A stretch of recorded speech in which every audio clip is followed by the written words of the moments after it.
రౌడీని నా వెనకాల 10 మంది రౌడీ షీటర్లు ఉన్నారు, నేనేదో పీకుతానంటే తోలు తీస్తాను రే నత్తిపోకొడిగా.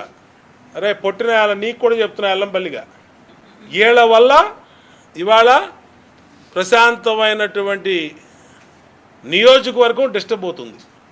ఈ ముగ్గురు పనికిమాలోళ్ళు ఉన్నారు విజయవాడలో. ఒకడు దేవినేని అవినాష్, ఒకడు ఎల్లంపల్లి సీను, ఒకడు మల్లాది విష్ణు గాడు. ఈ నత్తిపోకొడి గాడికి ఇక్కడే సంబంధం అండి. వీడికి ఒక లెటర్ చదవటం రాదు, తత్తదా బత్తదా అంటాడు. వీడు నా గురించి మాట్లాడతాడు. వీడు తినేది రక్తపు కూడు. వీళ్ళ బాబు సంపాదించినంత సెటిల్మెంట్ల డబ్బులు ఎక్కడి నుంచి వచ్చినాయి? వీళ్ళకి కాంప్లెక్స్లు, ఎకరాల భూములు, ఇవాళ బీసెన్ రోడ్లో కాంప్లెక్స్ ఎక్కడి నుంచి వచ్చినాయి? వీళ్ళకి ఏ వ్యాపారం చేసావు చెప్పు? నెహ్రూ గానించి ఏ వ్యాపారం చేశారు వీళ్ళు? ఏ వ్యాపారం చేయలే. ఆక్రమించుకోవటాలు, దౌర్జన్యాలు, హత్యలు, కిరాయి హత్యలు, మీ బతుకది.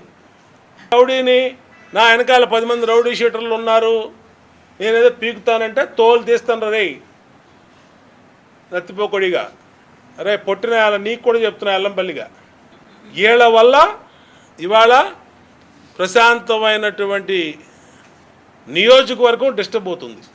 ఈ ముగ్గురు పనికిమాలోళ్ళు ఉన్నారు విజయవాడలో.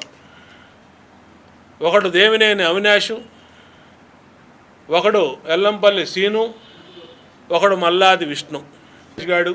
ఈ నత్తిపోకొడి గాడికి ఇక్కడే సంబంధం అండి. వీడికి ఒక లెటర్ చదవటం రాదు, తత్తదా బత్తదా అంటాడు. వీడు నా గురించి మాట్లాడతాడు.